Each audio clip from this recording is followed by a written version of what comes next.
Hindi cinema की legendary actress रेखा अपनी सारी जिंदगी तमाम विवादों और परेशानियों से घिरी रही। अपने काम से सबको एंटरटेन करने वाली रेखा की जिंदगी में खुशियां कम ही ठहर पाई। प्यार मिला, शादी भी हुई, फिर भी रेखा अकेली रह गई। बहुत कम लोग ये जानते होंगे कि एक्ट्रेस रेखा के माता पिता दोनों ही एक्टर्स थे, मगर रेखा की एक्टिंग में बिल्कुल दिलचस्पी नहीं थी।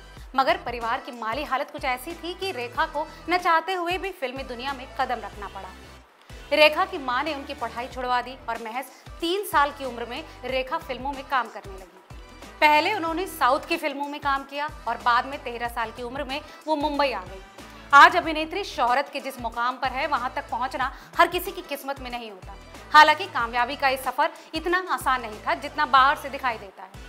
रेखा के साथ आजमाइश का ये सिलसिला उनकी पहली फिल्म से ही शुरू हो गया। उनके फिल्मी करियर की शुरू होते ही उनके साथ कुछ ऐसा हुआ जिसने उनके हौसले तोड़ कर रख दिए।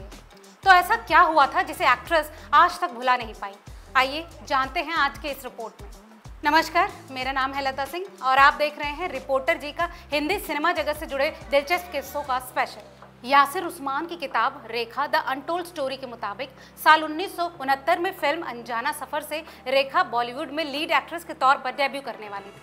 रेखा के साथ इस फिल्म में actor Vishwajeet Chatterjee lead role में थे। मगर इस फिल्म की शूटिंग के दौरान रेखा के साथ एक डरा देने वाला वाकया हुआ। फिल्म की शूटिंग महबूब स्टूडियो में हो रही थी और फिल्म के डायरेक्टर थे राजा नवाथे। एक्टर विश्वजीत और राजा नवाथे ने प्लानिंग की और फिल्म में स्क्रिप्ट की डिमांड न होने के बावजूद जबरन एक किसिंग सीन डाल दिया। रेखा उस वक्त महज 15 साल की थी और उन्हें इस सीन के बारे में कुछ नहीं पता था। जैसे ही कैमरा चालू हुआ, रेखा की जानकारी के बिना विश्वजीत उन्हें किस करने लगे। 5 मिनट तक उन्होंने रेखा के साथ जबरन किस किया और बावजूद इसके वहां मौजूद क्रू मेंबर्स तालियां बजा रहे थे। न डायरेक्टर कट बोल रहे थे, ना ही विश्वजीत रुक रहे थे। रेखा लगातार रो रही थी और आंसुओं की वजह से उन्होंने अपनी आंखें बंद कर ली। रेखा को इतनी तकलीफ हुई और ऐसा सदमा लगा कि वो बेहोश हो गई।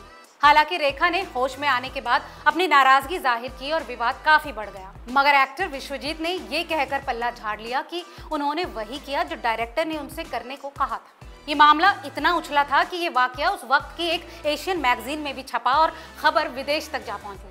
विवाद काफी बढ़ गया और American journalist James shepherd Bharat आए और उन्होंने रेखा का इंटरव्यू किया।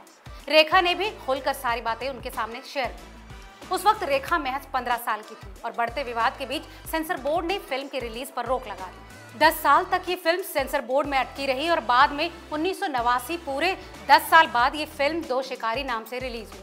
फिल्म को रिलीज करने से पहले इसमें कई सारे कट्स लगाने की जरूरत पड़ी। तो ये था एक भयानक वाकया जो रेखा के साथ उनके फिल्मी करियर की शुरुआत में ही हुआ। आपको ये वीडियो कैसा लगा हमें कमेंट करके जरूर बताएं और ऐसी तमाम और एंटरटेनमेंट से जुड़ी खबरों के लिए देखते रहिए रिपोर्टर।